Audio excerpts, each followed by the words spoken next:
এটা ছিল আজকের দুপুরে রান্না।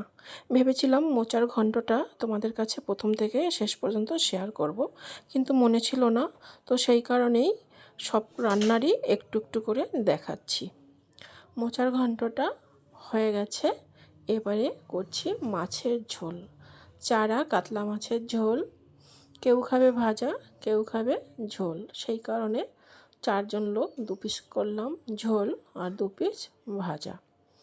তো মাছের ঝোলটাও আমার ফাইনালি হয়ে গেছে। একদম দেখো পাতলা ঝোল, আলু দিয়ে আদা জিরে বাটা দিয়ে।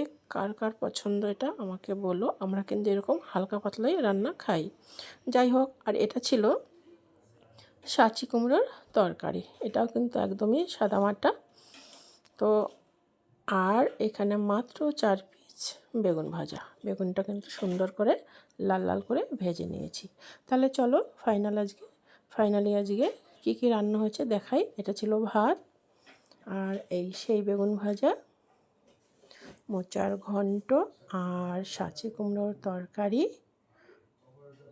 আর এই যে মাছ ভাজা 2 পিস, আর 2 পিস ছিল আলু দিয়ে ঝোল। আজকের ভিডিওটা যদি ভালো লাগে তাহলে লাইক করো, শেয়ার করো, আর কমেন্ট করে জানিও কেমন হয়েছে। গরিব মানুষ ভাই, যেমন পারি তেমনই করে খাই, বিশেষ কিছু পারি না। তো আর কিছু বলার নেই, তো সব রকমই খাই আমরা। তো কি বলবো, সবাই ভালো থেকো, সুস্থ থেকো, আর আমার এরকম রান্না দেখতে থাকো। আর টাটা।